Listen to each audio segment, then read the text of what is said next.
When this tiger got released to the wild, everyone was left in complete shock. Bengal tigers are beautiful, huge, powerful, dangerous, and all around amazing. But they're also some of the rarest animals in the world, with their numbers decreasing year after year. So when explorers found an injured tiger in the jungle, they did all that they could to assist it and prevent it from dying. But it's what happened when they were returning it back to its natural habitat that left everyone as shocked as they were amazed. Elliot and Michael had been best friends since before either of them could remember. They had grown up living on the same street and attended the same school and even the same colleges. They had always been in contact, and over the course of their lives, they had discovered they had a shared passion and love for exploring and adventure. Exploration was their passion. They often made trips to far-flung places to go on adventures and discover new and exciting things. They had been around the world in pursuit of their exciting hobby, from the Great Wall of China to the Arctic Circle to deepest, darkest Peru. The friends had seen, heard, and done all kinds of things that other people can only dream of. Their latest adventure had brought them to the jungles of Bengal that sat on the tropical coastline. There were a range of noises emitting from the trees, hissing, growling, swishing, squawking, and even roaring. If Michael and Elliot were to enter the jungle alone, they would have to remain vigilant. Things could get dangerous fast. But that's what they found so exhilarating about such a hobby. With the threat of danger never being too far away, it kept them on their toes and made them feel alive and excited. It certainly wasn't a hobby for everyone, but for Elliot and Michael, exploring the big, wide, wild world was what gave their lives meaning. But what they were soon about to encounter was something shocking and exciting, something they would remember for the rest of their lives. After having planned their route, the two friends set off into the jungle. Trees and brush were thick, and making progress was slow and difficult, especially when they were both carrying huge backpacks containing supplies and tents. They trekked all day, seeing all kinds of beautiful creatures that lived in the forest. As night started to fall, they found a relatively clear area and set up a camp. It was a well-timed stop too, as before long, the heavy monsoon rains had rolled in, and Elliot and Michael had retreated to their individual tents, where they fell into a surprisingly deep sleep. But what was awaiting them outside their tents when they awoke would absolutely blow them away. Morning came, and the two friends were awakened to the deafening sound of the birds in the forest. Unzipping his tent, Michael stepped out and jumped in shock at what was lying on the ground only several feet from his tent. A giant tiger.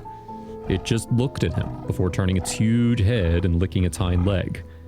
That's when Michael noticed something was wrong. A bone was protruding through the tiger's flesh. It had clearly damaged its leg and was unable to walk on it. Not wanting to startle the giant tiger, Michael tapped on Elliot's tent. He emerged and nearly let out a scream of panic, but he too quickly noticed the poor tiger's broken leg.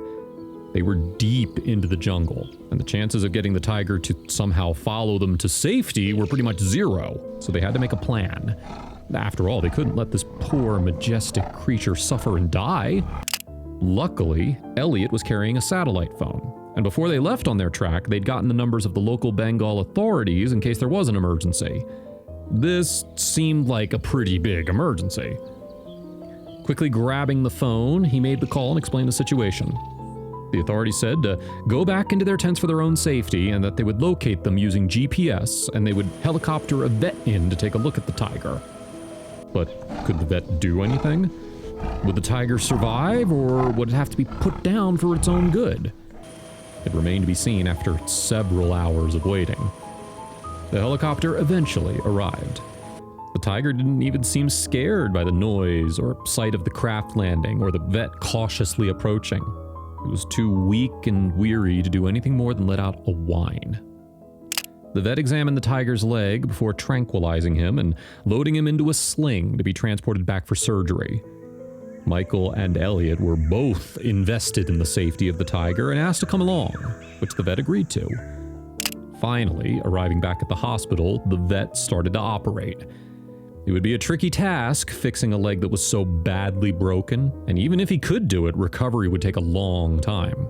Still, he believed in the conservation of these tigers, so he and his team spent several long hours fixing the bone and patching the tiger up. It was a challenging job, but if it helped save a tiger's life, then it was all worth it. With surgery over, the tiger was brought around, confused and disoriented. The beast was angry, roaring and baring its vast teeth. He was left in a small cage where the vet could keep an eye on him and his progress. Luckily, though, the operation was a complete success and the tiger was fighting fit. He couldn't yet be released, though. He needed rehabilitation, and to do that, they released him into a large fenced compound not far from the hospital. Over the next 3 weeks, Michael and Elliot would visit the tiger, watching it through the fence and seeing it get stronger every day. Progress was steady, but the tiger soon regained his former strength. Eventually, the day came when the vet deemed him fully healed, and preparations were made to bring him back to the jungle. The best way to do it was take him via boat, release him onto the beach, and let him make his own way into the jungle in his own time. So, after cautiously ushering the tiger into a cage with an easily openable door, they set off on their short boat journey through the beach and the jungle. And of course, Elliot and Michael came along. This was all part of their grand adventure. And besides, they were genuinely invested in the story of this tiger now. But what happened next was something that absolutely nobody could have predicted, and something that left them shaken. As the boat approached the jungle, the tiger seemed alert and more active than ever. He was roaring and growling, testing the bars of the cage. He clearly longed for his freedom. The vet and the two friends sat nearby to the crate, when all of a sudden, they heard a crack and a snap, and the gate to the cage swung open. The tiger was loose. He had snapped the lock and it had fallen off. The giant animal took several steps out of its cage as the occupants of the boat, including the vet and the two friends, scurried to try to find safety. If he was still in a bad mood, he could have easily killed everyone on board. But luckily, the massive and fierce animal wasn't interested in them.